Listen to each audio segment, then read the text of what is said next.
aside po sa deployment sa mga terminals, as before, meron din tayong deployment sa mga kalsada natin that serves as a preventive measure. Magsasagawa ng random drug testing at inspection ang Land Transportation Office sa iba't ibang bus terminal sa bansa. Ito ay para sa seguridad ng mga pasahero na uuwi sa kani-kanilang lalawigan ngayong mahabang bakasyon. Ayon kay Jerome Rodriguez ng Land Transportation Office Traffic and Safety Management Department, layo nitong matiyak ang kaligtasan ng mga biyahero. Meron din po kami mga mobile command control center located po sa SLEX and NLEX that will monitor the traffic on real time.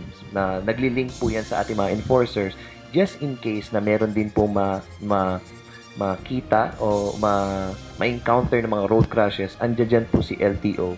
Ang ilang driver at pasahero nauunawaan kung bakit kailangan itong gawin. Pabor kami sa mga para kung sakaling may problema, dito pa lang sa terminal, mapipinding ang biyahe. Maganda rin yan para sa akin. Kung sinong mga positive, pabor din yun sa mga driver para maiwasan yung paggamit ng droga. Opo, para safe po ang mga pasahero. Pabor po kami para kahit paano panatag din yung mga ng mga pasahero loob.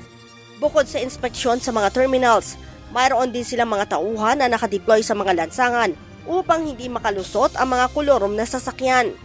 Inaasahan na ang pagdami ng mga sasakyang bibiyahe kahit walang prangkisa sa mga panahon ng bakasyon dahil sa dagsa ng mga pasahero. So as a preventive measure, yun lamang pong makita ang mga checkpoints namin definitely will prevent them to travel with a violation. Na parang chismis lang yan, kakalat yan sigurado. And then yung iba, hindi na babiyahe pa. Paalala rin ng LTO sa mga pasahero, siguruhing rehistrado ang sasakyan upang protektado laban sa anumang aberya. Hinikayat din ng LTO ang mga pasahero na agad na isumbong sa kanilang tanggapan sakaling mapansin na hindi na sumusunod sa batas trapiko ang driver ng sinasakyan nilang bus. If nakita nila si driver, hindi masyado nagpe-pay attention sa kalsada, they're using their cell phones, we encourage them to capture these moments and report it to the LTO so that that driver will face a sanction on the manner of his or her driving.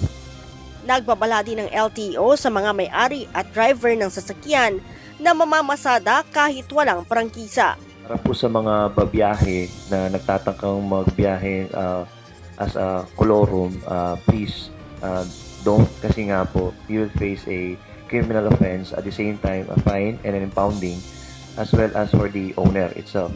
Katuwang ng LTO sa gagawing pagbabantay ang mga tauhan ng PNP Highway Patrol Group at Land Transportation Franchising and Regulatory Board o LTFRB para sa isang maayos na paglalakbay. Leia Ilagan, UNTV, News and Rescue.